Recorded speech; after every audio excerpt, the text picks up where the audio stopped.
Welcome to Films in Black and White, everybody.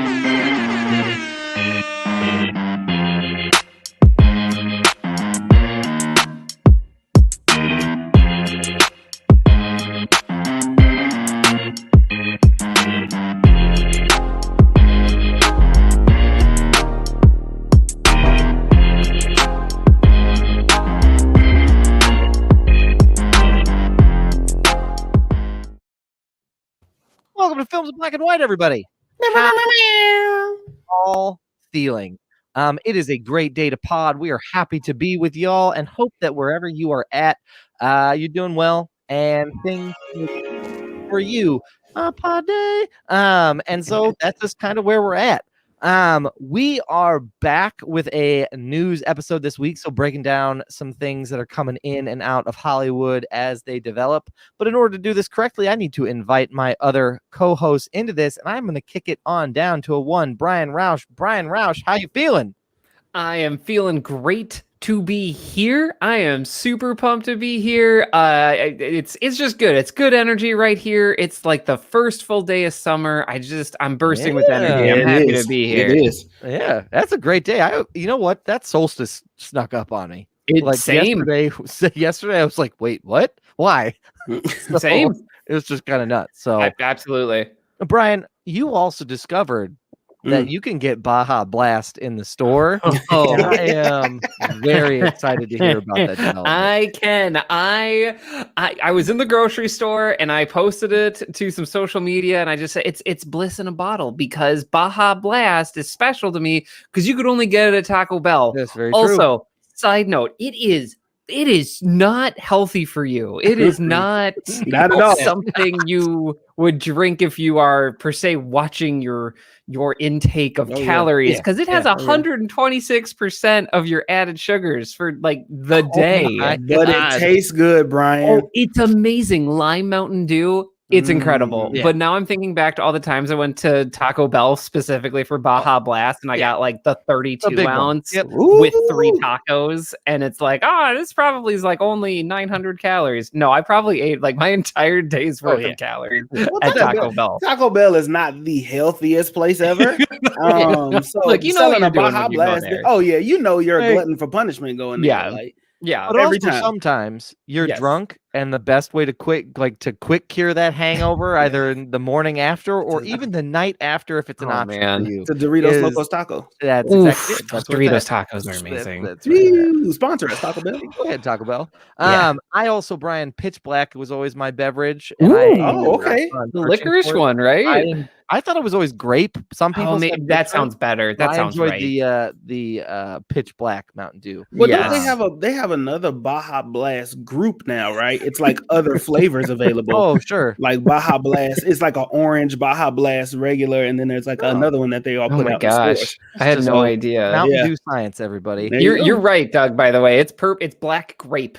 Yeah, Black. that's what it Yeah. is. 2004. It looks That's always my like. jam. Yeah, if it's black, I support it. That's There right. you go. There you go. Well, and ladies and gentlemen, you have heard him join us on the pod, and I'm going to kick it on to our other co-host, Marcus J. Destin. Marcus, how you feeling? What up? We in the building. It's a news week. You know what I mean? It is. Like, it's a great way to spend a Monday. You know what I It's mean? very Like, true. I didn't mean to break the movie magic we got going on, but I get excited every Monday coming up here and recording with you all. I'm ready to fucking punt. That's fantastic. We are also ready. Wait a minute. Well, yes. Happy Father's Day or happy belated Father's Day to you. I know I texted you both, but happy, Father's Day to you both, to two great fathers. Me personally just watching and stuff like that from afar. My granddad, I called my granddad, tell him happy Father's Day. He said, I'll be telling you that soon. I said, hell no. Anyway, to you two, happy Father's Day. Thank you, Marcus. That's Thank you. fantastic. We appreciate it. Yeah. Also, I don't know how I would take that information at your age. Like, What am I I was supposed getting to you soon. My granddad, and you go your whole life and your parents are telling you, you need to wrap it up, play it safe, don't do this, blah, blah, blah. Grandparents, blah, blah, don't have babies before, blah, blah, blah, blah, blah, blah. Then you get to a certain point where they're like, where are my grandbabies? I'm like, whoa, pushy. Like, you want me to just get the random person? Right turn. It's like, oh my gosh. Yeah. No, absolutely. Oh You are my absolutely God. correct. Yes. Well, gentlemen, this has been great, but we also have a game of catch. Douglas, how are you? Yes. Okay, all right, I'm doing okay. I was just about to get us into catch that quotable, and it's how am I? We need to know how you're doing, Doug. I'm doing well. I had a great Father's Day yesterday. I also officiated a wedding on Saturday. Oh, really? I absolutely did. Wow. So Well, that's congratulations to Bailey and Justin Pollitt. Wonderful, Bailey and Justin. Congratulations! So I was able to officiate their wedding, and it was a lot of fun. It was good. I wrote it all out, and it was like 5 minutes, and then we moved on to the. Is that where you was texting me from? Yes, I was texting Marcus from the wedding because really quick, and I don't want to lose listeners, but I got some things to say. First off, okay, the Cupid Shuffle, and what was the other one? Wobble. Oh, the Wobble. Any song that's gonna give me instructions, I don't need them. Like, just let me get up there and get after it myself. No, what? Yeah, no, I don't need instructions. To the left, to the left, to the left. No, what if I want to go right? What if I want to jump up and down? It's safe, and everybody does the same gyrate thing. My hips. I don't. Look, there's no gyrate your hips. He's just trying to be a rebel to music that is just, giving everybody the proper guidelines. Wow. I feel like you're being a bit of a contrarian, because I feel like there's people that really enjoy being like, I don't know how to dance. I'm never going to get on the dance floor. And they're like, okay, what if there's a song that just literally tells you step by step what to do? They're going to get on the dance floor. Everybody feels good, united.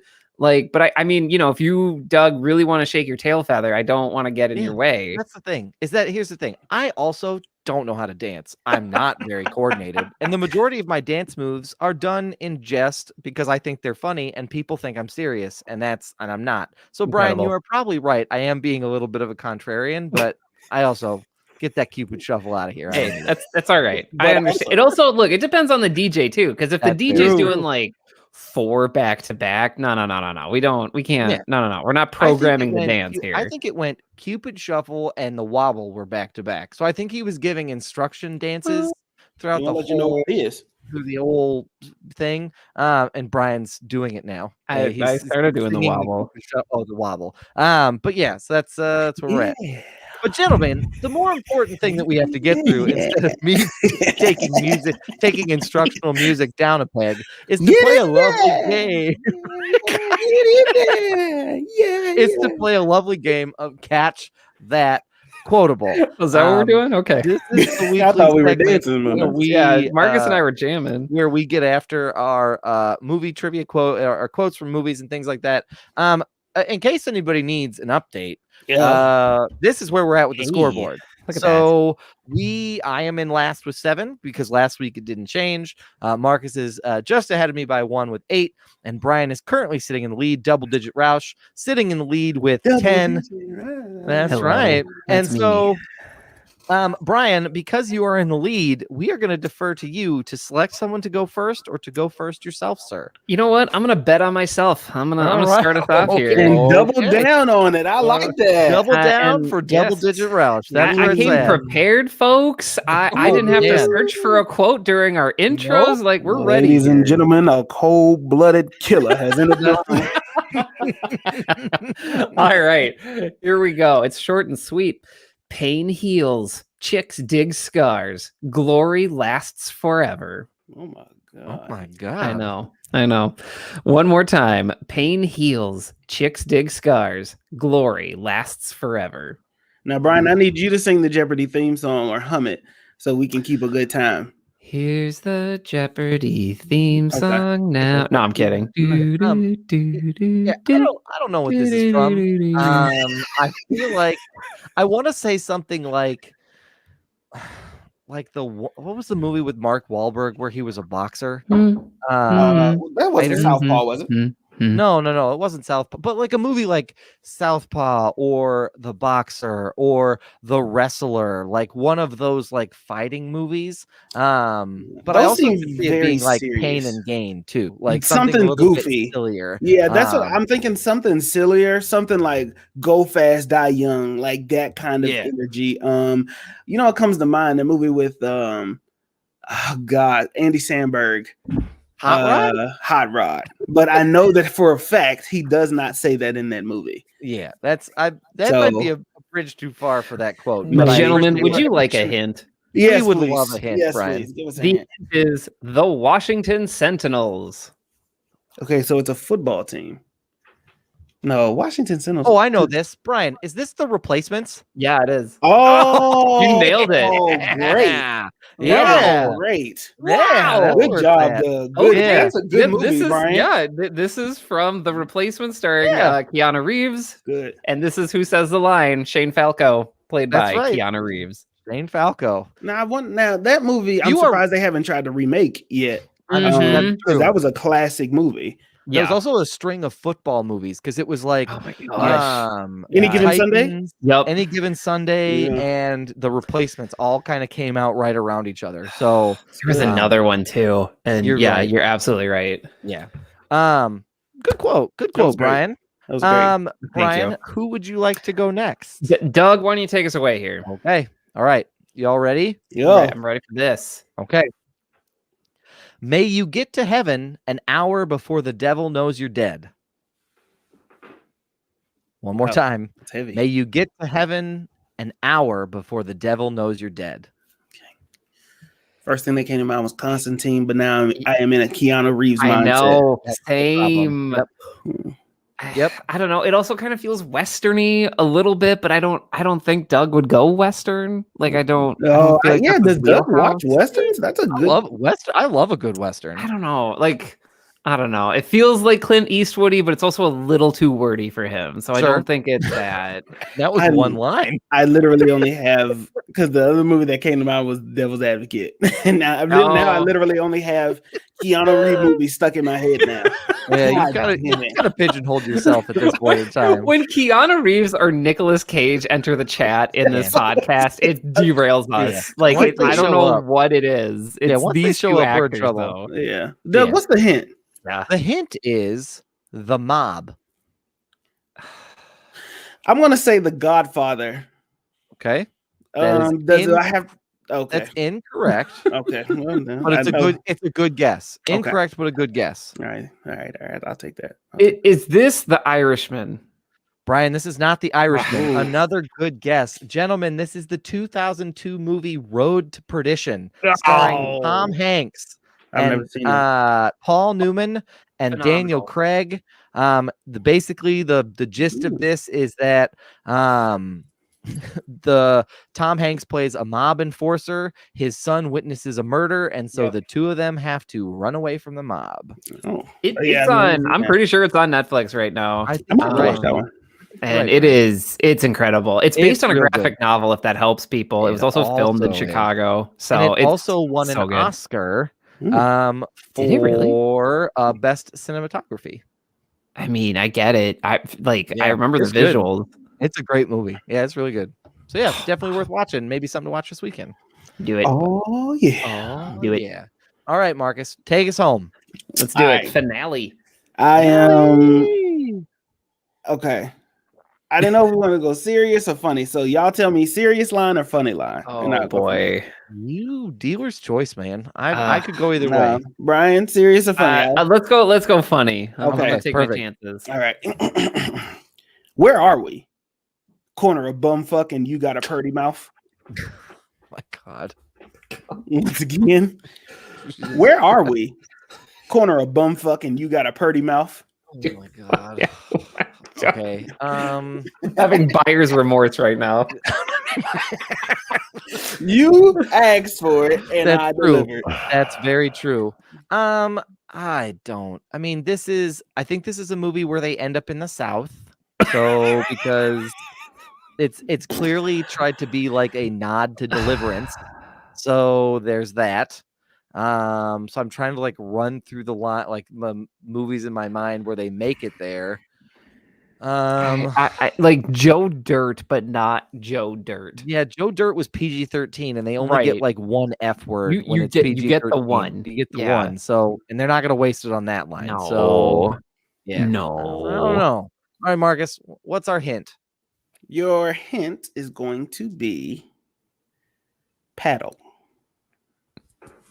I'm a buzz in. Is this without a paddle? It is without I shouldn't have gave that hint. I regretted it as soon as it slipped from my damn mouth. I said, God damn it. Seth Green, right? Seth Green's in this. The guy who played Shaggy. They're looking for DB Cooper's money. I mean, that's I can. Right. Yeah, that's right. Movie. And they do end up in a pretty dicey part of that. They do. They also run into some women in a treehouse. They're living in the jungle, the forest, and find DB money, all that good stuff. Yes, go watch that movie. Good absolutely.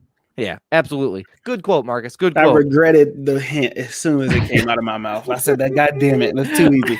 Well, and I think you mentioned it last week too. I think that was your guess for something last week. Mine. And I was like, it was my guess for yours, Brian. Yeah, I think it was my guess for yours, Brian. Yeah. That's why I was like, when you said paddle, I was like, did you just take my quote from last week? Is that what happened here? But I don't remember an F-bomb in that movie though at all, and I've watched it definitely more than 3 times. I'm pretty sure that one was that rated R or was that PG-13? Man, I feel like it was PG-13 because it was you're right. So that might have been the so that might have been the one. Yeah, if you're gonna do it, I mean that's the time to do it. Yeah. So, well, gentlemen, I have inched myself one step closer, but Brian has also extended his lead. So that's where we have. I mean, we're almost at the halfway point here. We really are. So... Yeah, we are. We are.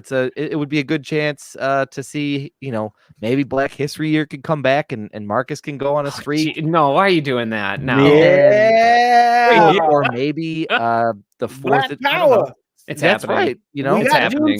It will happen. That's right. Yeah, this was PG-13. Sorry, I just wanted to sync this. It was PG-13. Yeah. Okay.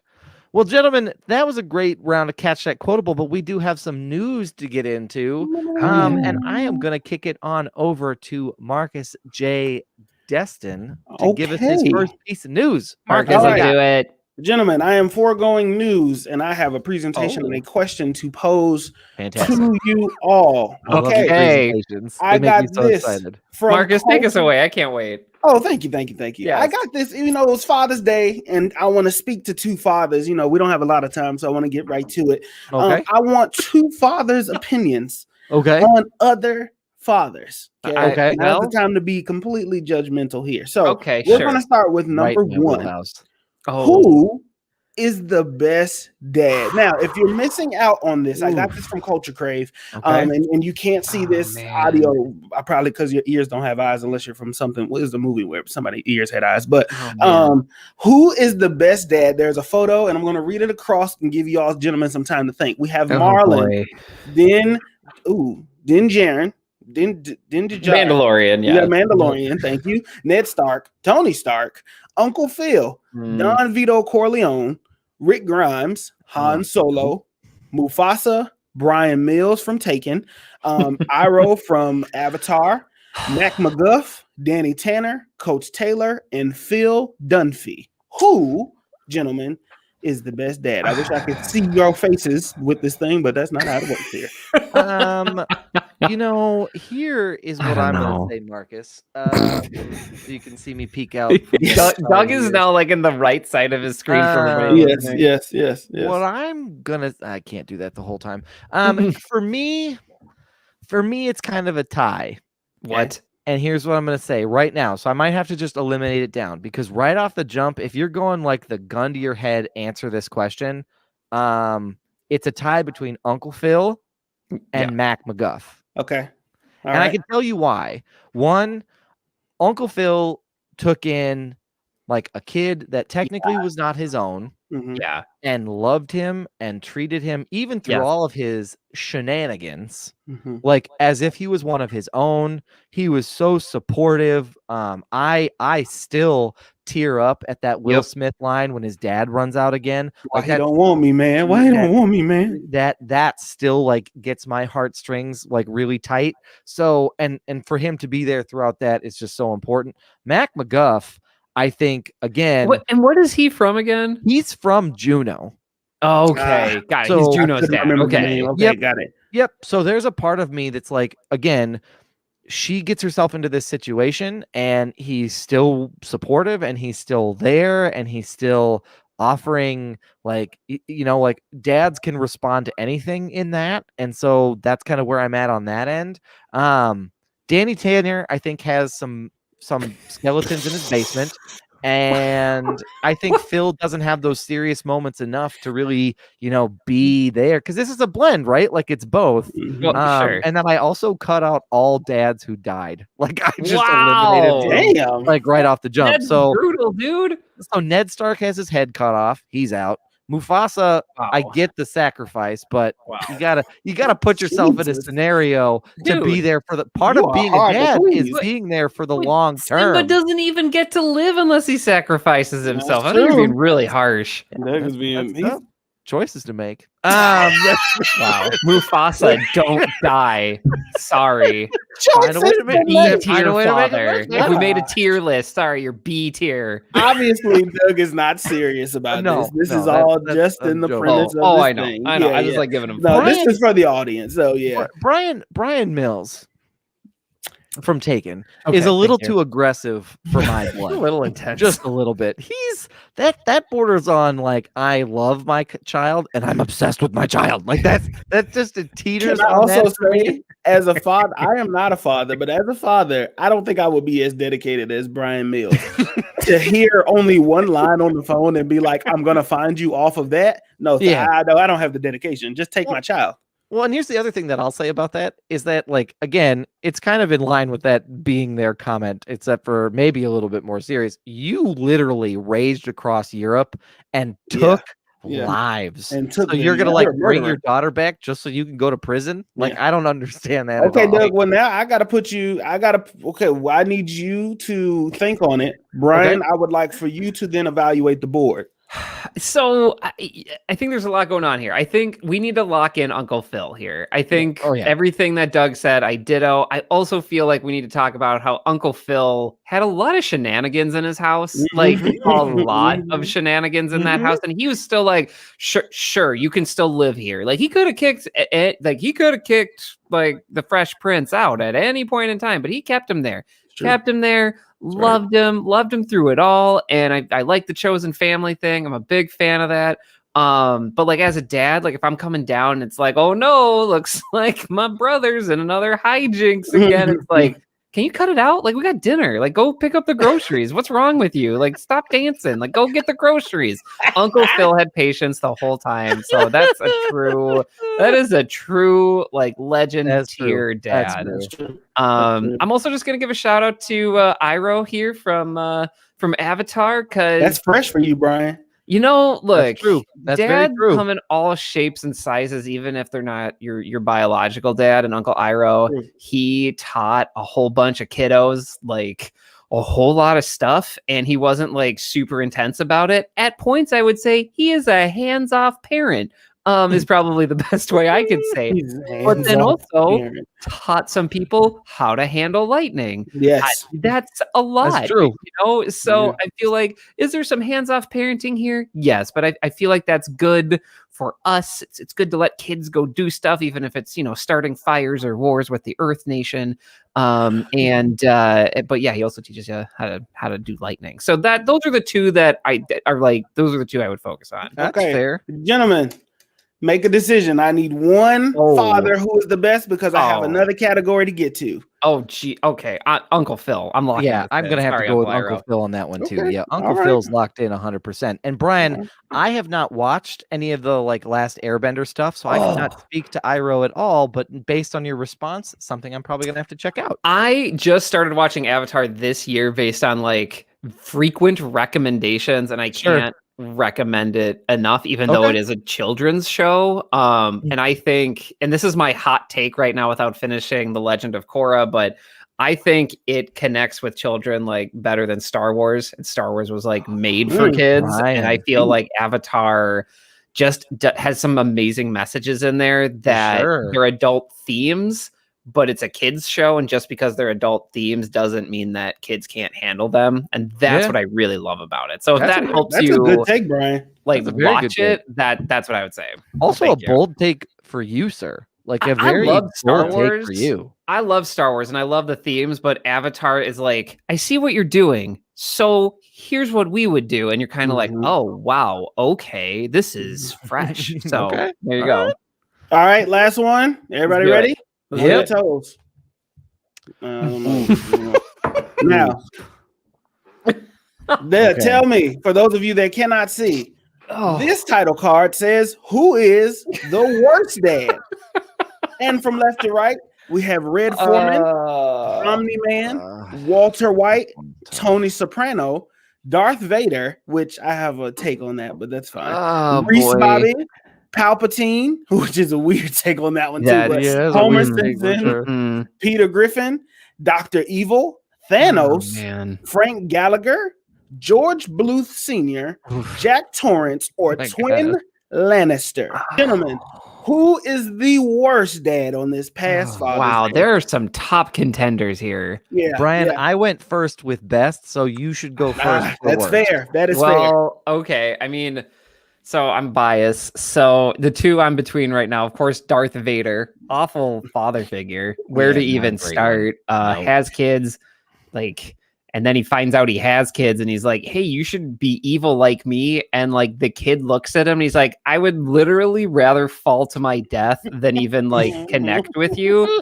And that's when you know you've messed up as a father. That's just the teenage years, Brian. That's just the teenage years. I mean, Luke Skywalker's in his 20s, but it's fine. It's he's a young kiddo.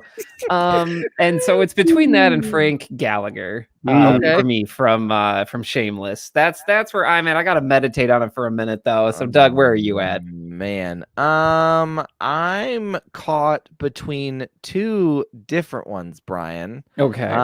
I am caught between Jack Torrance. And I'm caught between Jack Torrance and Omni-Man, to be honest with you. Okay. Jack Torrance, because look, dude, just get it on lock that from The down. Shining, from The Shining. You got a kid and you're gonna act a fool like that? That's man. You don't get to do you come on. I mean, just get it, just do something. Here's my monkey wrench I'm gonna throw in there.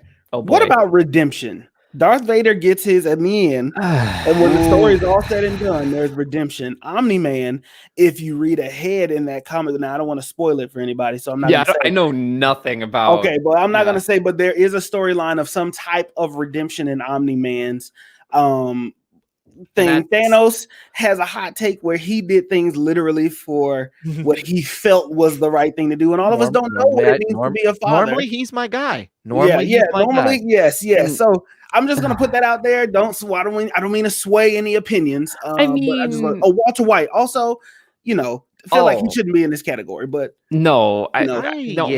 Walter White is misplaced in this category. I know you didn't make this, Marcus. That doesn't fit for me. I don't know. What about you, Doug? Walter White doesn't fit at all.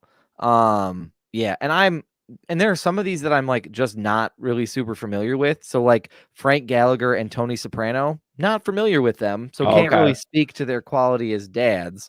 I'm basing my decision off of Omni-Man based on what I've seen to this point. Invincible, Amazon. Yes, from Invincible. That's fair. I am basing it off of what I've seen to this point, because to this point, yikes, man. You, Jesus, dog shit out of this. You literally.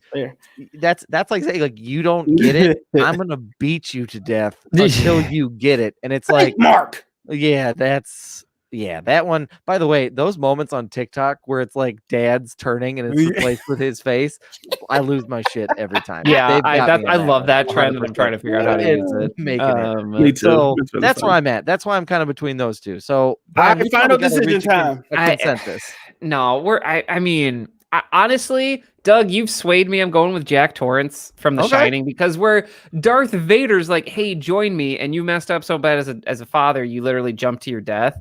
At least he gave Luke an option. At least he was what? I'm going to be polite about this. I know I'm not a good dad, but do you want to come? Jack Torrance just going to knock down your door with an axe and then chase your. He's going to chase his own child through a frozen maze with no regard for himself or anything else. So I got to be honest with you. I'm going with Jack Torrance on this. Yep. Yeah, he's definitely the worst. Yeah. Seems like very easy decisions, and the message here: don't be those dads. Don't be anything close to those dads. And that is my new segment, gentlemen. I just wanted to. I love that. I love that. Nice. I appreciate it. Brian. I mean, Marcus, you are willing to do a presentation anytime you like. Because yeah, I love the Marcus presentation.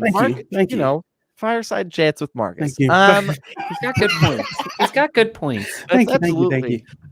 Brian, why don't you kick us off with your first piece of news, sir? Okay. All right. I'm gonna warm us up, and then I got a bigger item later. So we are in the promotional junket. We're in the press junket for Black Widow. It's been a year. We're here. Congratulations. Yeah. We made it, everybody. So they're starting to do all of the interviews and everything like that. And so per Slash Film, they were able to get an interview with the one, the only Kevin Feige. I think we're always saying it wrong, but Kevin. I always say Feige. Yep.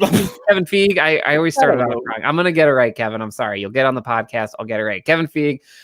He let people know, quote, certainly this film, referring to Black Widow, and this story is a particular case for Natasha, but the notion of exploring the past, present, and future of the MCU is certainly in the cards for all of our characters. This particular story of this particular cast is very personal and very specific to Natasha.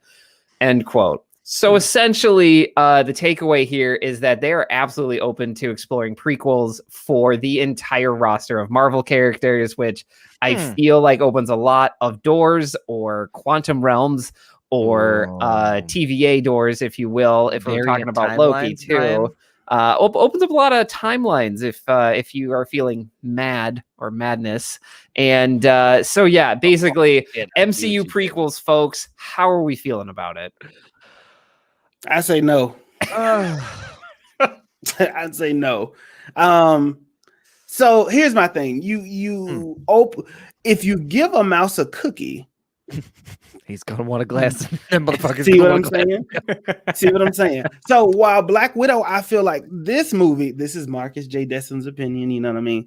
This movie is a redemption for how badly they did the introduction of her character in Iron Man 2. That's certainly how it feels. And even Scarlett Johansson mentioned in another interview that I saw, was she finally commented on how sexualized Black Widow originally was compared to her evolution as a character. Yes, sure. So for me, I feel like while you can do this with this film because you need the redemption for Scarlett Johansson as an actress to get that full circle moment, like everybody else had their full circle moment. Especially after Loki series kind of says like, hey, these Infinity Stones, I know it's not the sole purpose, but hey, these Infinity Stones are like paperweights here in this new journey we're going down, and she made the sacrifice, and there's this correlation that her sacrifice meant nothing and Tony's sacrifice meant nothing. I don't know if you can do this. What other character would you do a prequel with that you can't do either through a Disney series like Captain Winter Soldier and Captain America, like that kind of thing? Yeah, I think I agree with Marcus. I don't know. I'm kind of caught because I want to agree, but I also kind of want to disagree, because here's the thing. I don't know how I'm supposed to. There are some characters that I really want to see a prequel for. Like I would really like to see Our Man. Well, that's the thing. That's part of my point, right? Like I want to see like the Hawkeye prequel. Like I'd love to see how he got to that point and runs into to Natasha, because they kept fucking talking about Budapest over and over. But does that not happen in the Bullseye series though? I don't know, but that's a great question. It's like, could it happen in the Hawkeye series? What did I call it? You said Bullseye. Sorry, Hawkeye. Dark Avengers. I know. That's what I was thinking. At one point in time, Hawkeye, but but that's where I'm kind of like, there's some things where like, that would be really cool to see, but there's others where I'm like a Rocket and Groot prequel would be kind of fun. Like I think maybe would be kind of interesting. Yes. Okay. But here's the thing. This is why I disagree. This is why I say no. There is no way. That was a very long, dramatic. I thought my screen froze in Zoom. Nope. Just me mic dropping. So I just don't think that there's like, I want to. I feel like the issue that we run into sometimes with DC is they make these movies that like, you're like, why did you do that? Like you didn't need to make it. Nobody asked for that.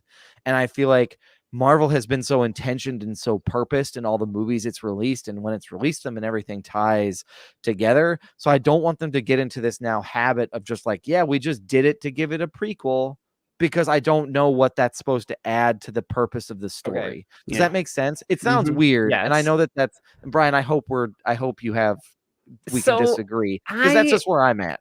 I'm open to this. I'm not gonna be down on it right out of the gate, but I understand why people are. I'm a Star Wars fan and I know about prequels. Like I get it. Yeah. Because just the concept of prequels, for a lot of people, like where they don't want to know the ending for a lot of, and that's a lot of people, and that's totally cool. And if that's an experience you want, a prequel's not going to do that for you. Like, that's true. For Black Widow, you know exactly where this story's going to end and where it picks up. Yeah. I myself used to be like that. I have evolved a little bit. Like, I'm okay with spoilers now. I try to avoid them, but if I have them, it doesn't like ruin the experience for me anymore. Oh, sure. I think what's interesting about this though is there's a piece of news that got circulated a whole lot a few months ago that Chris Evans was cast in something else, or that he was coming back to the MCU, and everyone was like, what is this? And then we moved on. Yeah. That could be something now. If they're eyeing things for prequels, and I guess that's true. At the end of the day, if you're adding substance to the universe, I will enjoy them. Doing a prequel just to be like, here's my thing. My assumption is that Black Widow is going to have seeds for Phase 4. And I've talked about this on this podcast a lot. Yeah. But essentially saying like, hey, here's Black Widow. By the way, this weird thing happened, right? Because that's who Julia Louis-Dreyfus. That's how she was supposed to be introduced. Yep, and so I think and we've talked about how she might be key after the finale of Falcon and the Captain America and the Winter Soldier. Sure. And so if you do it like that, where you're giving us stuff in the universe, but still giving us backstory on a character, I'm cool with it. Sure. What I wouldn't be pumped about is like, hey, Agent Sitwell, he's getting a prequel. And it's just like Agent Sitwell running around on a helicarrier, adding absolutely nothing to the universe. That is definitely how you lose me. Yeah. And stuff like that, like adding nothing to the overall universe. I'm not going to be interested, but like I'm thinking Valkyrie, like Rocket and Groot, like all of these folks that have had like some screen time, but they just haven't had that chance to shine. I think that could be workable, but that's where I'm at. I would get worried though that they bring back their old stable of characters of like your Iron Mans, your Captain Americas, your like all of those, and you're taking oxygen away from the newer heroes. But that's getting ahead of ourselves. I don't even think that they could contractually and just by actors' ages and things like that. I would think so. I don't think that they can do it now. The Captain America thing, I don't want to stay here too long. The Chris Evans things, I'm sorry. There were rumors about the Man Before Time movie where it's him returning the stones and living this life out. Yeah. That was the rumored casting that he was going to do, but once again, I don't think that they'll do that for those main characters because they understand they wrapped it up. Once they did that little signature thing at the end of Endgame with all those characters, the big seven, the only one that you could possibly do it with is Hulk. But we're seeing the birth of a lot of these characters. Like real time, like the series She-Hulk. We're seeing the birth of all of these characters unless you're rebooting people like Daredevil or Punisher. Or that's a great point. Maybe that's where the prequels and stuff comes in. But I agree with y'all on both parts, the disagreeing and the agreeing.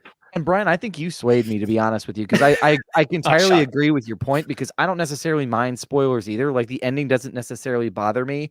What is more important to me is that what they do is intentioned. It means something. Like, they'll get my money like every time, so long as it continues to be like intentioned and for a purpose, and that it's going somewhere. But if we start doing this, like, hey, were all y'all ever curious about what happened to Foggy? Well, Foggy has his own movie, and it's called The Lawyers of Hell's Kitchen, and that's all it is. Like, I don't give a fuck about that at all. So. I mean, and Star Wars has fell in this pit a lot, and I really hope they learn from it. By the way, even as recently, Bad Batch did a whole episode about like, where did Jabba's Rancor come from? And it's like, I don't need this.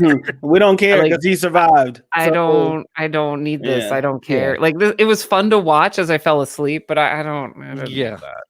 Yeah. And I feel like Clone Wars fell into that too sometimes. It was like, you remember this planet they went to in the prequels? Well, there's a reason. See, cartoons. See, cartoons. That's kind of where it was at. Gentlemen, for my first piece of news, Please. I'm going to take a little bit of a right turn. Okay. And I'm going to talk about G.I. Joe's Snake Eyes or Snake Eyes. I don't know how they're doing this. Because first off, we got a new trailer today. We did. And it's got some folks pretty hyped. And it looks certainly interesting. And I'm kind of, I mean, it's piqued Did you my see curiosity. you see how they had the snake eyes, the pair of dice in the trailer? Yes, as soon as she said snake eyes, thing I think I've ever seen. Okay. The subtlety was palpable. And so, and I will also say this before I go into this news, I am on record as having said that the only movie I have ever walked out of is G.I. Joe Retaliation. I'm just going to leave that there. I want to make sure that I'm transparent in my previous transgression. Don't worry.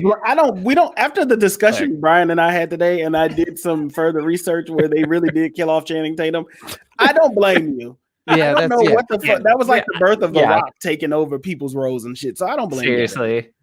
But what I'm going to talk about is just sort of some like Twitter backlash that's maybe starting to come out, because the way that Snake Eyes was built out as a character when G.I. Joe first came out in the 80s has some folks who are now seeing a I want to use the right terminology, Asian American Pacific Islander. I want to make sure that I use the right terminology and the right language. Having an actor of that heritage play now someone with that has some people a little kind of irked about it. So I have gotten my the first portion of this from a website called the Fanboy Factor, and the article is titled "Patriotism in the Media and White Fragility: The True Enemies of the G.I. Joe Universe?" ?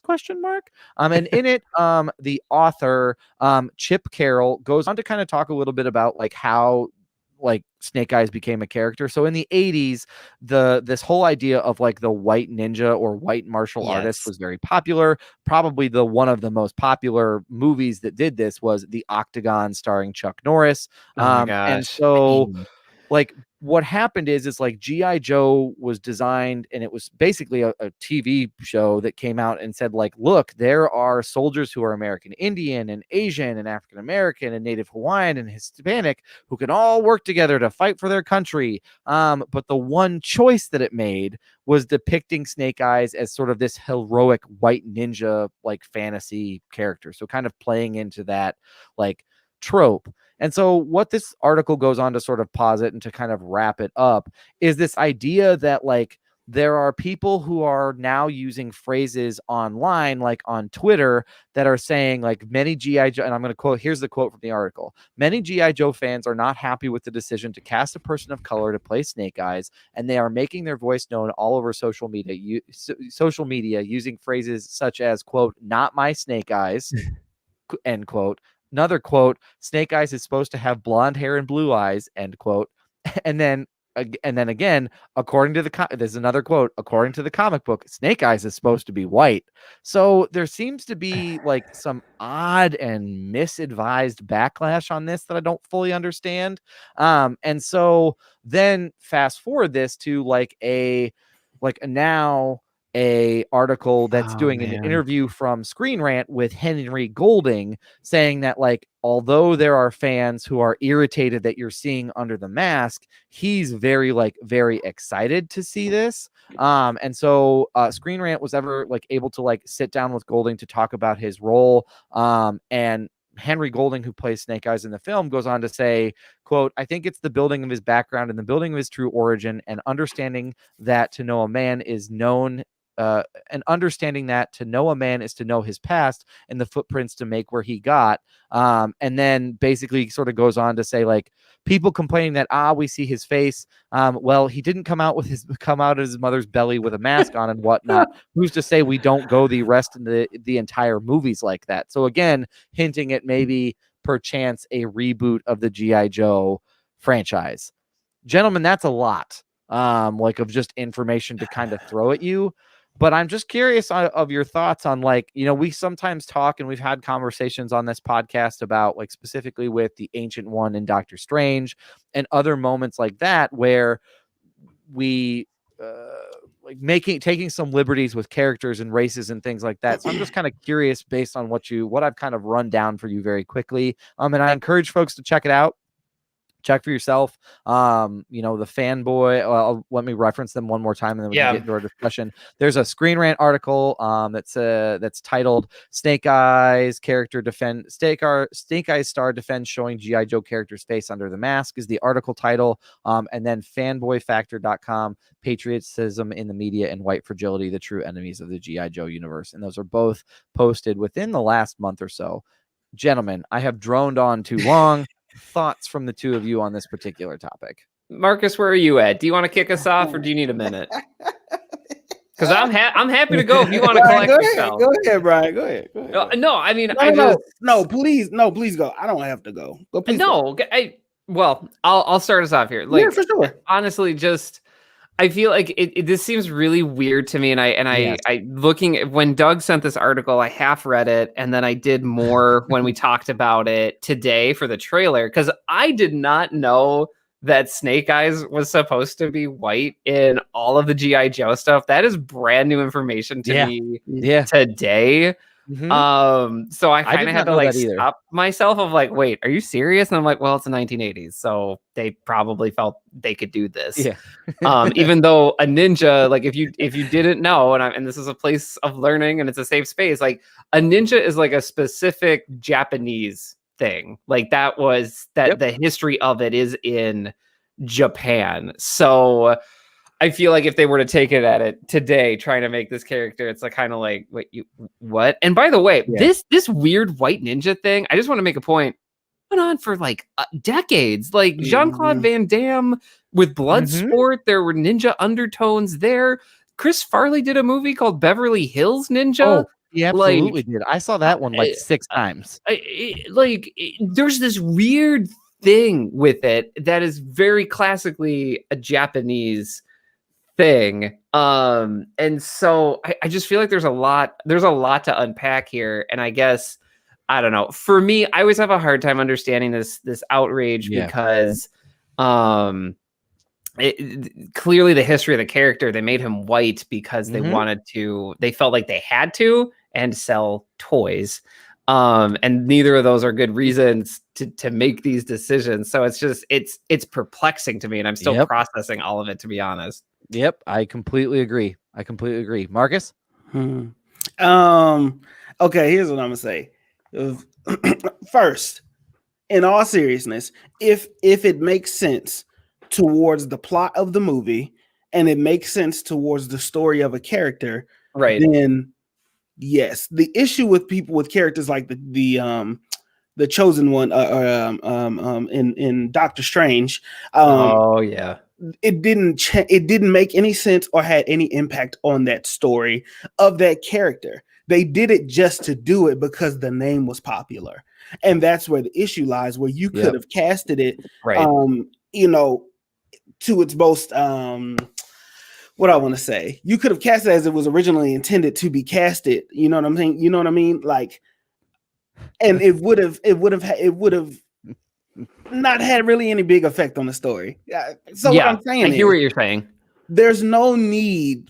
Everybody, shut the fuck up. Yeah, because we don't live in the 80s anymore.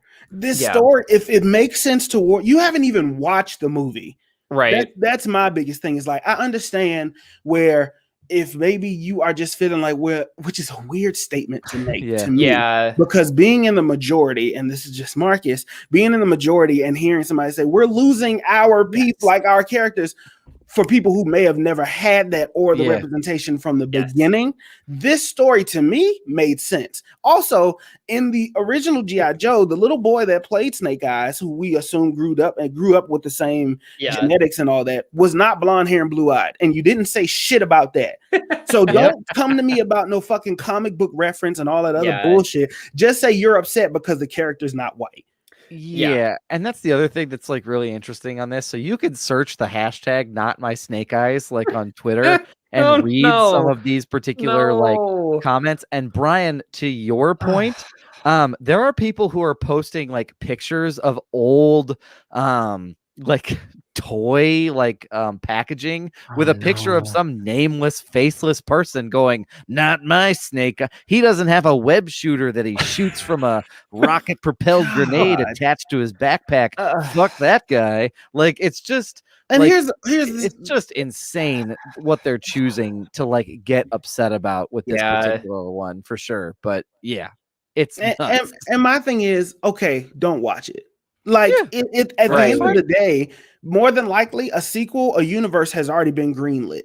We're not going to lose. Like, there isn't going to be an alternate movie company that's going to come out with a white Snake Eyes for white American pride for people that just want to, you know what I mean? Yeah. Well, it could, but who would give a fuck if it happens? Like, the world is changing. If this makes sense towards the story of this origin, that's the only thing I care about. You didn't even give it a chance. You just literally. Now, I know I've had my opinions about a black Superman and doing things just to do it, but even I have to look, watch, and and take in what they're doing first before I make comments on it. So that's kind of where I'm at. Fuck it. I'm going to watch it. I'm going to support it. If it's good, it's good. If it's not, we're going to bash the fuck out of it. And that's going to be the end of that. That's the end of it. Yeah, that's very, very true. That's a great point. So, yeah. I mean, go ahead, Brian. I just feel like, I don't know. I feel like with a character like this that has such... Yes, there's lore and comics to it, but I also feel like there's a great point that Marcus made that this character... None of this stuff is intrinsic to the character. And I think this goes back to when we're talking about casting. And I think the one thing that comes to mind that I'll make a comparison to here is Wesker in the new Resident Evil series. Wesker in the video games is a white guy, but for this TV show that they're going to do, and I'm totally blanking on his name. And I will find it, but the lead will be black, and a lot of people got upset. And one of the things I said in those conversations was nothing about Wesker was about his race. He's an evil scientist. The dude's an evil scientist, and they come in all. Only evil scientists are white, Brian. I don't know if you knew that, but they come in all reality shapes of this and forms, and it's just kind of with Snake Eyes and with such something that we need to unpack and talk about of why did you feel like you needed to make a white ninja? And now we're coming back to it. And even, having the creator of the comic say no, this feels right. And this is something we need to do. Yeah. Cause that's the other part of this. The person who created them back in the 80s, he said, no, this is fine. This is great. I'm glad they're giving it a backstory. All the more reason to shut the hell up. Shut up. Well, and it shows that if he's at this point where it's that's not going to be critical to this character. What's going to be critical to this character is this story of how he becomes the G.I. Joe Snake Eyes, which I can't even keep a straight face saying.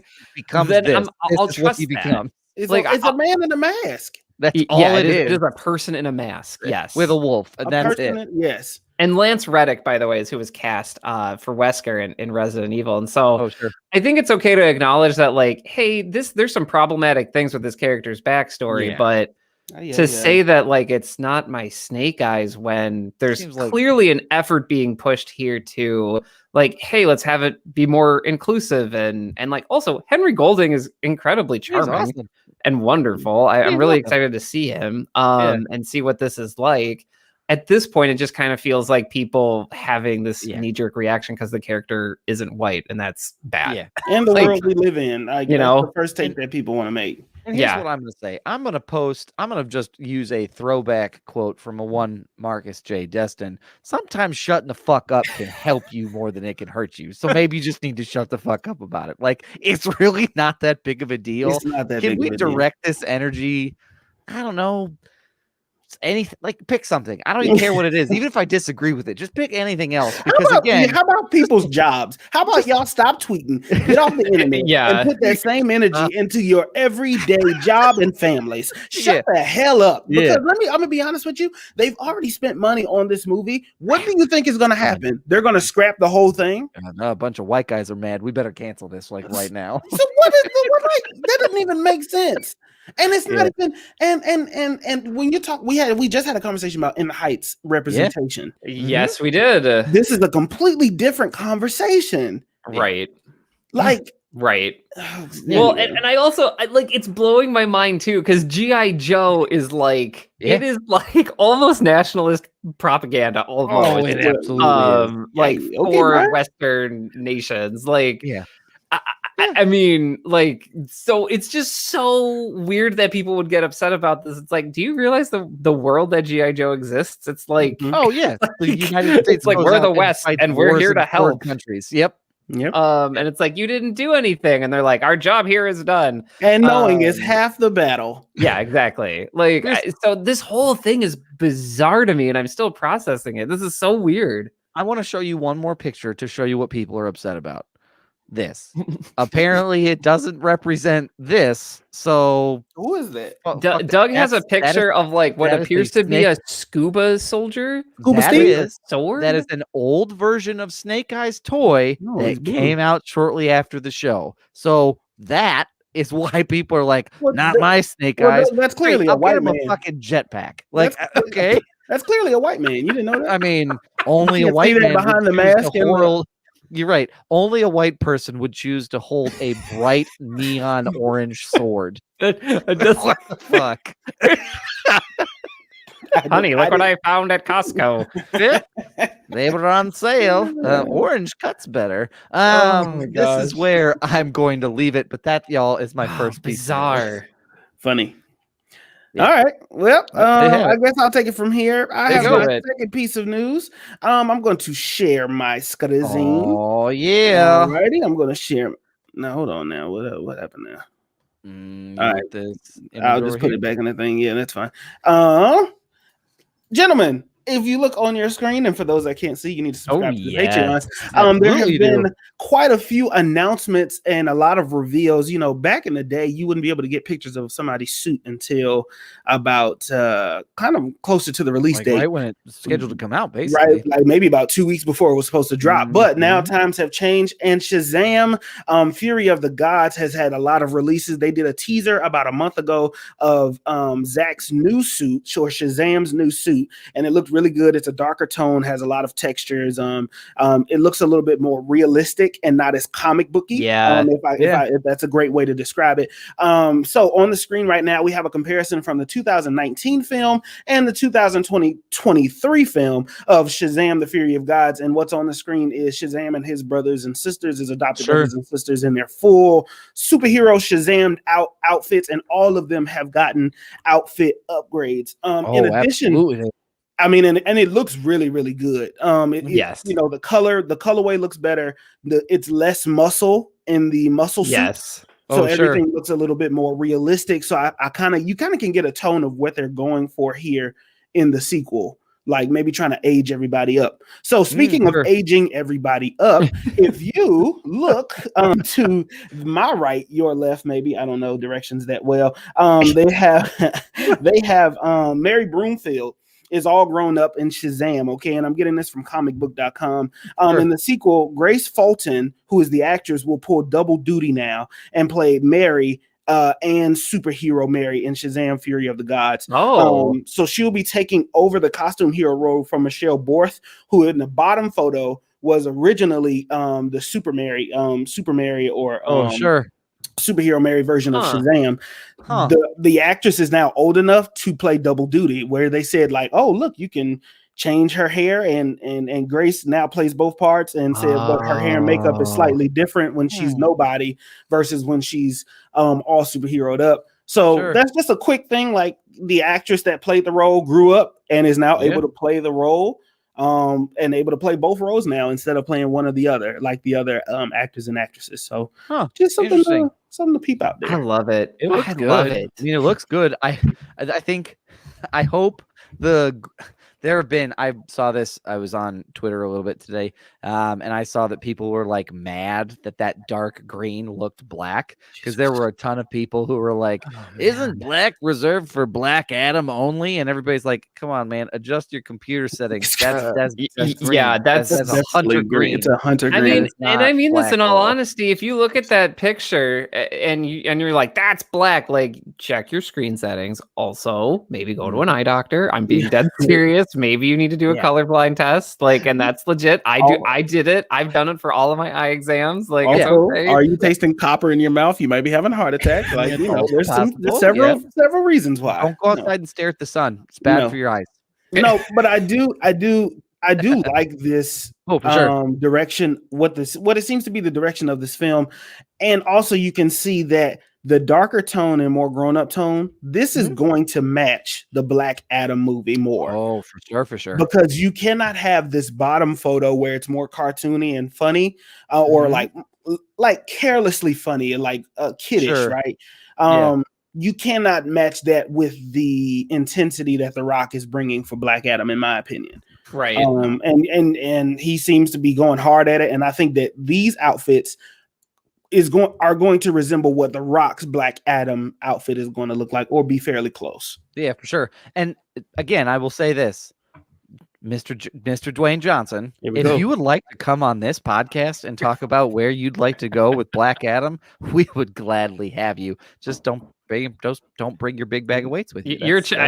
I doubt you're hearing this, but you're a childhood hero of mine. I have watched your career since WWF. And now you're singing songs as Maui to my kid. It's an incredible full circle moment here. Black Adam. Yeah, Rock, I know you're not listening to this shit. We'll do squat thrust for time. He's way too. All right, that's enough of that. That's enough. It was only a matter of time before CrossFit Doug came out. Yeah, that's true. That's true. But you're right, Marcus. I think the other thing is like, as this tracks to like with Billy's character, like, Billy gets more mature in handling that responsibility the more he has it. So you're right. Like, it makes sense and tracks for that character to start off of like, he does kind of think it's a little bit more silly and maybe a little bit more of a joke, but then it kind of gets into that, like, no, the realities of that responsibility start to set in more and more and more. And it becomes more of a thing. So I think that's absolutely like a great point to make, that this darker tone is important going forward. So yeah, I think the only thing I want to add, one, I still love that they're going with the direction that power needs to be shared. So seeing all of the Shazam team costumed up seems like they're going to lean into that, which I'm super pumped about that. And I think the other thing too is that if you look at these updated uniforms and costumes, it feels like the Man of Steel Henry Cavill material, that. So it's nice that there's some consistency there, just from a visual point of view of like, okay, that's the material the heroes wear. Got it. I also just want to talk real quick about Mary Batson's uniform. It's more like, it feels more uniform-y. Like, she's got a collar, she's got these sick shoulder pads, gladiator vibe in the front skirt. Like, it's still like very Wonder Woman-y. Still gets the vibe across that she's Mary Batson, but it's definitely more formal looking. Absolutely formidable. And I just really enjoy that. Wait a minute, gentlemen. I forgot to report on a piece of news. Can I slide another piece of news? Oh boy, right in there. Listen, over the weekend, they started shooting, and some photography got released for the Flash movie. Yes. Okay. Oh yeah. They did. I don't forgot how I didn't mention this. You get your first look at Michael Keaton as Bruce Wayne. Yeah. And it's rumored that they shot the last ending scene first. So what you see is Barry walking out of this courtroom, and then him seeing Michael Keaton as this new Batman. Now, there was a lot of backlash because the rumor is that they're getting rid of, obviously, Ben Affleck as Batman, but also Henry Cavill. In this movie, they're going to have Supergirl, but she's going to be playing Laura Kent, who is Superman and Lois's daughter that was originally killed in Injustice. Oh, jeez. Okay, so that's a lot. So when you look at the photos, she has short black hair. This is not his cousin. This would instead be his daughter instead. Interesting. Great photos that got released. A lot of photography from the set. So go, if you have time, go look that up. But there is a lot of anger and backlash from the community about Henry Cavill and Ben Affleck being replaced and being disrespected, essentially. Can Can I just real quick? I gotta just hold on. Just everybody. Do it, Doug. Oh shit! He went solo. Can we fucking cool it with the backlash over shit? Can we cool it? Can y'all just take your hands off the goddamn keyboard for like, I don't know, 6 seconds and just say like, I want you to just everybody practice this question. Is this worth my time? Is it worth your time to write the comment like, oh man, they're gonna disrespect Henry Cavill like that? Man, fuck WB. You should be saying fuck WB for so many other things, like just real fast, like so many other things. Yeah, that's true. But the backlash over like a costume choice or I don't know, like whether or not your actor is in this or not, like there's gotta be.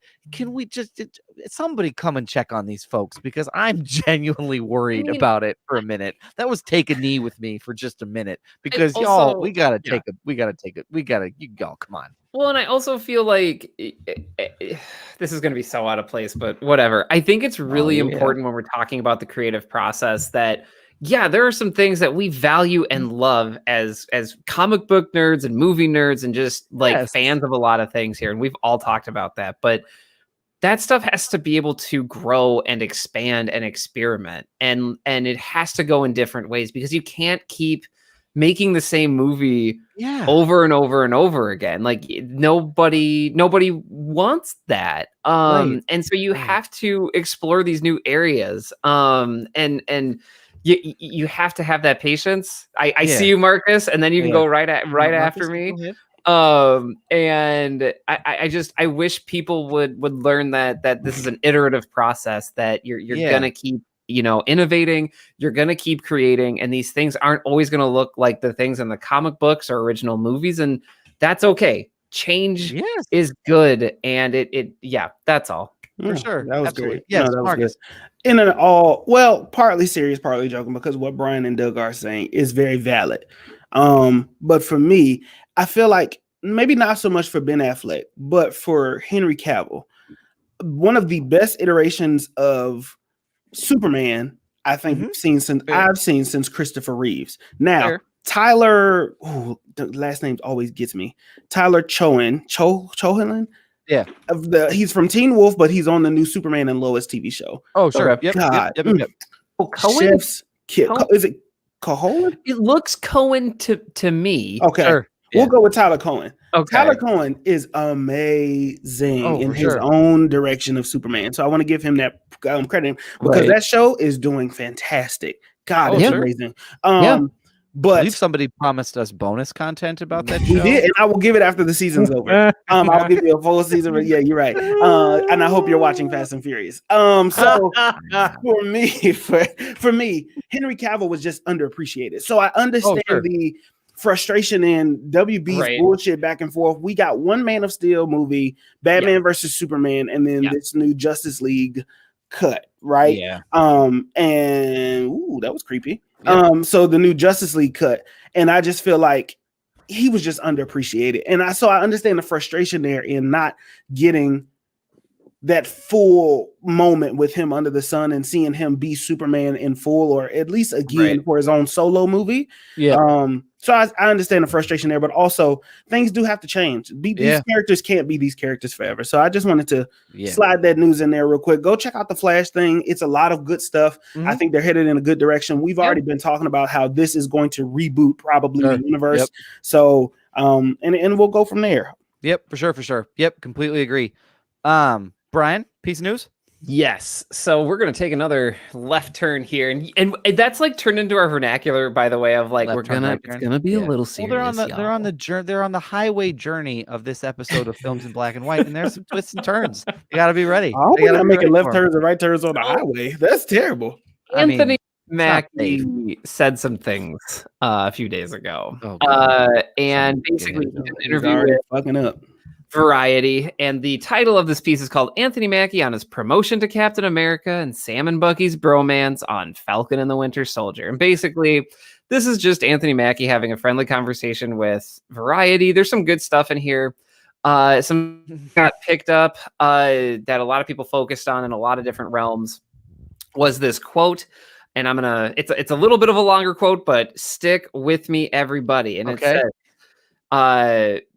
start quote, the idea of, let me actually give some context to this. So the interviewer asked Anthony Mackie about like, hey, some people are finding some connections between Bucky and Sam, and are they gay? Are they in a romance? You know, can you expound on that? And that was, I'm paraphrasing the question that was asked. And he responded, quote, the idea of two guys being friends and loving each other in 2021 is a problem because of the exploitation of homosexuality.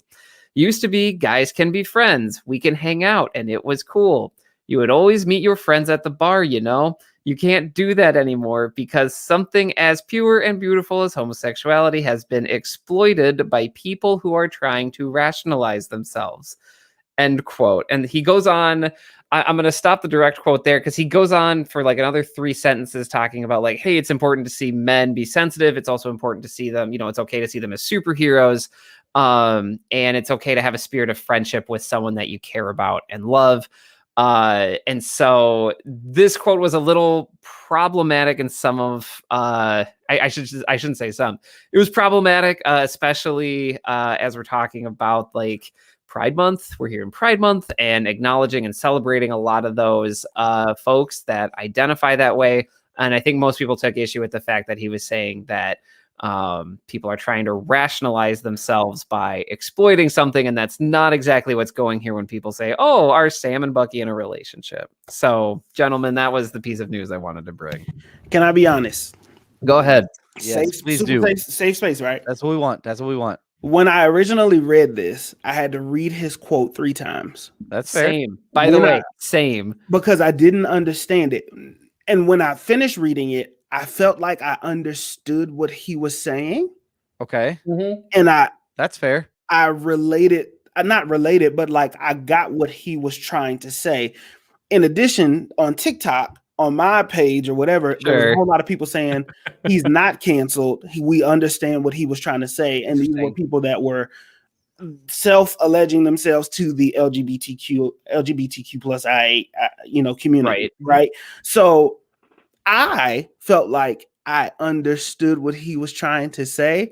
I know I am not the one to take offense to this quote because I'm not in the community, but as a heterosexual or as a cisgendered Black man, I got what he was trying to say. And I agree with the points of it's important for people just to be, if people see me and Doug going down the street, the first thought should not be, are they gay? No, we're just two buds hanging out, kicking it.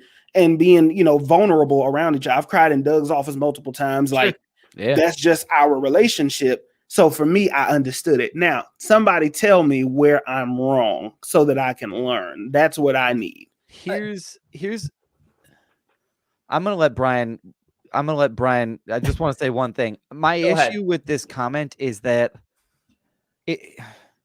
I don't know where the sensitivity for these characters is coming from. Like, you know what I mean? Like, I guess I'm just, my issue with this is not so much like mine is just, I feel like he misrepresented some of the moments from the show, which is why I want to get that out there before it leaves my brain. But I'm gonna let Brian kind of cover the other stuff. But my big thing is he's like, well, it's important to see people be sensitive. And I really don't think if I ever saw, and I saw Bucky do that by himself, and I saw Sam do that by himself, but I never saw that vulnerability breakdown between the two of them. So I don't know where necessarily that's coming from. So, but I do want Brian to chime in because I think Brian probably has a more important point than the one I just made. So I'm not going to say it's more important. I think the thing that just kind of rubbed me the wrong way about this, and that can be harmful to folks in the LGBTQ plus community, is that he's making these generalized statements about like, hey, you're trying to see yourself in this relationship and you're exploiting something. Sure. And I don't really, in my experiences with folks that identify that way, that's not really what's going on. Like, just because someone's like, hey, Sam and Bucky could be in a relationship, that doesn't take anything away from the LGBTQ plus community necessarily. It's just an idea that is put out there. Do I think Anthony Mackie intended to put down anybody? Absolutely not. I do not think that at all. I don't think that was his intent at all. But I think what the impact was him saying like, no, why do you always have to make things about yourself? And why are you trying to warp this thing? And all it was like a buddy cop movie over 6 episodes. Like, that was how the impact like hit people. So I think it's just more the idea of like phrasing it in a way where it's like, hey, if someone's saying like, hey, are they in a relationship? And being like, well, no, that's not how it was written. But like, if that's how you view it, okay. Like, you don't necessarily need to put like an entire community down for that if they just view it differently. See, and that's what's interesting. I want to also give an answer to Doug, not really an answer, but a point. But see, I guess I viewed it from people I guess I viewed it from people outside of the community asking the question. Sure. And so for me, it made sense for people to be like, me as a straight man, are they in a relationship? It didn't matter. But if somebody in the community is asking, so like, is this a thing that we can hope for and maybe like be represented? Right. Like, is this a thing that we could, because we can see it? That makes all the difference. So of course I'm not, like I said, of course I'm not going to get in. I appreciate Brian for breaking that down and explaining it. And through that lens, that makes absolute sense. And for me, so if I offended anybody, I do apologize. I just want to have this learning moment live. It's good to have because I think anybody like reading it at first values be like, why are we making the assumption that these two people are like in a relationship just because they're close? But there's some harm potentially with that. So, well, and I think, I think if you are I think the other thing to point out here too is that if you are in good faith trying to understand this stuff, like I think people will give you the patience for it. At least that's been my experience. Things might hurt. I know I've been in positions like that too, where it's like, oh, I hurt you when I was trying to learn this thing. My bad. How can I make it better? And that's like how you try to fix things. If people need to know that.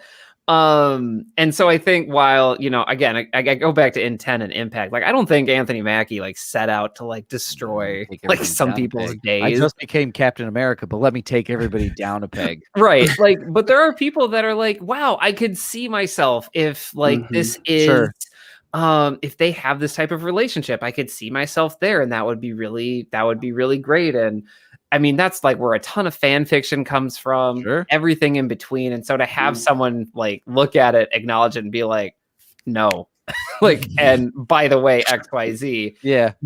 That's gonna, I see that. I can hear it in the old person voice of it being like demeaning and like, but to Doug's point, I feel like you asked the question of where they showed it. I think that there were moments now in the scene where it was kind of shown but not shown. The scene where they have to put their knees in between each other's legs. It's an awkward scene. If you look at it, it's like, why did they set that shot up like that? Does that make sense? So like, I'm trying to view it from a perspective of, okay, I could kind of see where these guys are buddy, but as a cisgendered male, I just see that, these two guys are cool. Me and Doug will do the same thing. Me and Brian would do the same thing.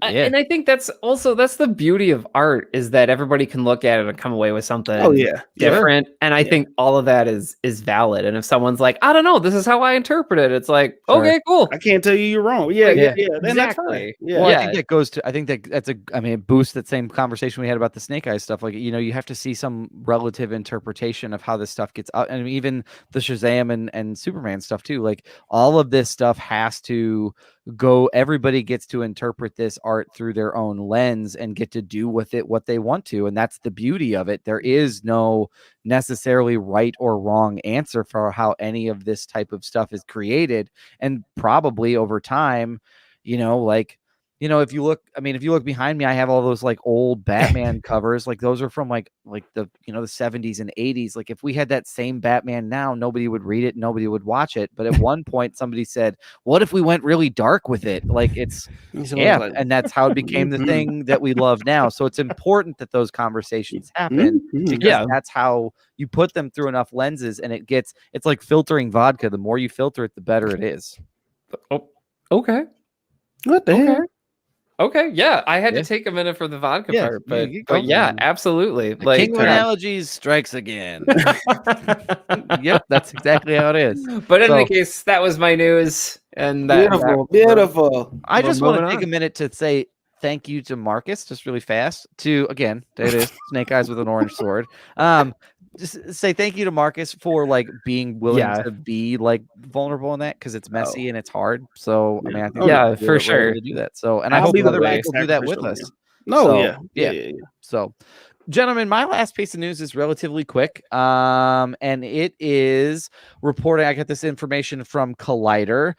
So a little while ago, it was announced that Taika Waititi, who has been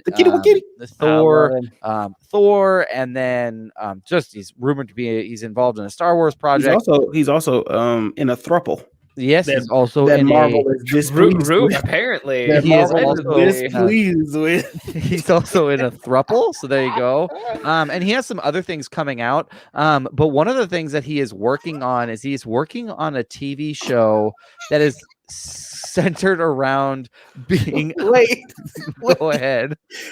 With Taika Waititi being in a throuple with Rita Ora. And who was the other? It was it's Tessa Thompson. Tessa Thompson, Valkyrie, which is like, first of all, in one hand, fire as hell. Like, oh my god!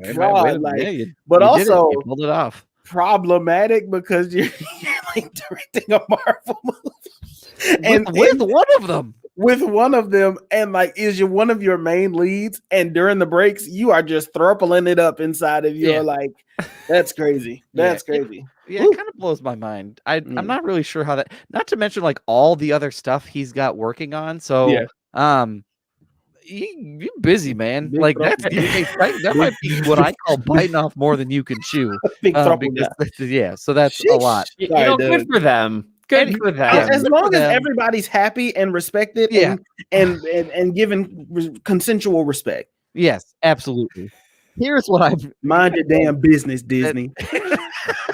Let them get their fucking throuple on. Here's what I'm going for. But Taika Waititi is working on an HBO Max pirate comedy that is centered around Blackbeard as a pirate, and the show is going to be called Our Flag Means Death. And it's coming. It's got some new announcements to it. That's interesting. And the announcement today was that Rise Darby, who played Hodor from Game of Thrones, will be playing, is announced as playing the character Jon Feeney in this particular but they're kind of like flushing this out. And the only reason why I mention this is because one, Taika Waititi has a ton of like really great, like his roots are in comedy, and his other stuff is really great, and it always does seem like Our Flag Means Death will start to release after Thor Love and Thunder. So he's gonna go from like Thor Love and Thunder to this and then doing other projects. And I only announce it because one, it's original content from HBO Max, and most of the stuff that we talk about typically on this show is, comics and iterations and versions of that. So having an original story to like get excited about is really, really cool. And then secondly, just again, his roots are in comedy with some really cool names behind it. This could be a really fun show, and Pirates kind of fell to the back burner. There was a while there where like it was Pirates and Ninjas, and it was just that's like what the lexicon was about. And now we're kind of so to see something like this come back could be a lot of fun, like a What We Do in the Shadows, but it's pirates. Which would be really, really funny to check. I'm not mad at that at all. I like original content, things that if you can make content that stems away from sci-fi fantasy, although pirates is kind of what maybe fantasy, depending on how you do. I mean, it's your pirate, I guess, but but like original content, HBO Max I don't think they've missed. I have not watched all of their original content. I'm not going to pretend to. But they seem to have created a name for themselves of what kind of content they want to put on HBO Max, and so for sure. I'm not mad at that. Yeah, absolutely. And I'm just realizing, so Waititi and Rhys Darby, who's the lead for this, they worked on Flight of the Conchords together. Yep. So I don't know if that matters to anybody. So they have worked together before. So I'm wondering if they're trying to like take some of that flavor and then put it in Pirates, which I think will totally work. They love that marinade. Yep. Yep. Will the Pirates cover thruppling?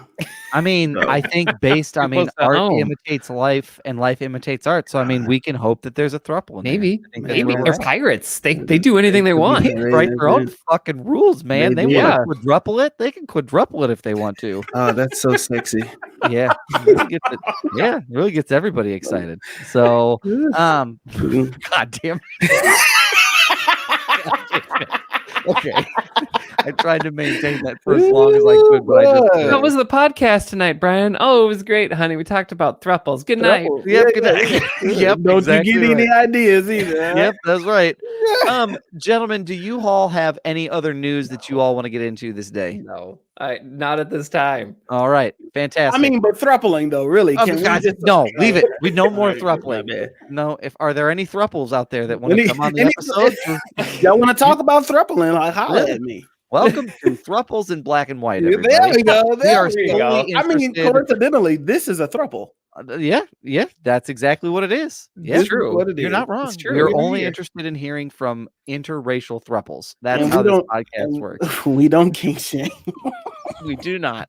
We do not. All right, we'll end it. We're gonna end it, gentlemen. Interracial thruple. What?